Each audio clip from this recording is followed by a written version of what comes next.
baolinfo.net moo leen di jox ay xibaar yu gaaw te wóor ay journalistes yu xarañ te mën seen liggéey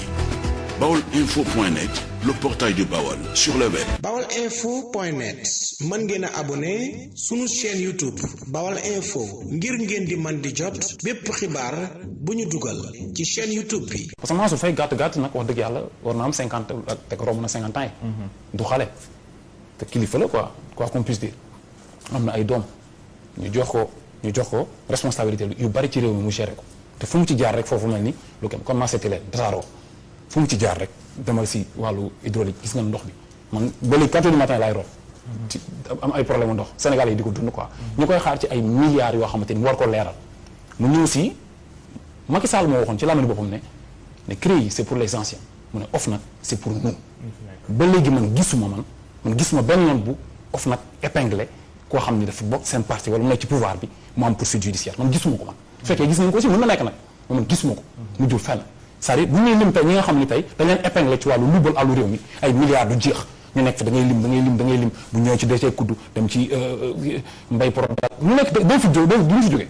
léegi ñu wax kon justice amul foofu c'est-à-dire kon ñun loolu waxatuñ ko mais léegi manque de respect bi xam nga dafa am enquête judiciaire enquête parlementaire enquête administrative c'est-à-dire moom xam nga ni OFNAC tey lu mu metti bu ñu woowee Mansour Faye du mujj fenn ñu xam nañ ko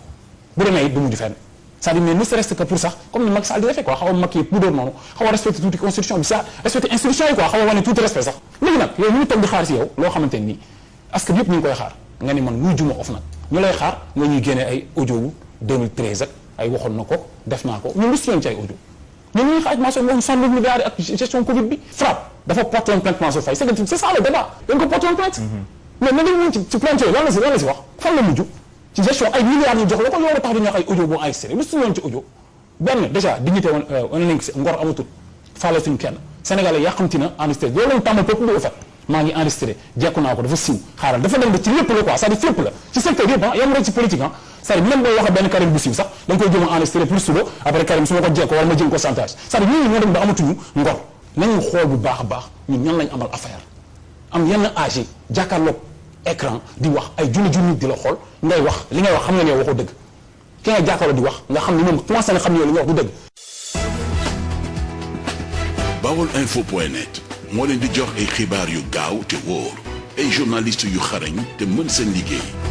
baolinfo.net le portail du Baol sur le web. baolinfo.net mën ngeen a abonné sunu chaîne YouTube Baol Info ngir ngeen di mën di jot bépp xibaar bu ñu dugal ci chaîne YouTube bi.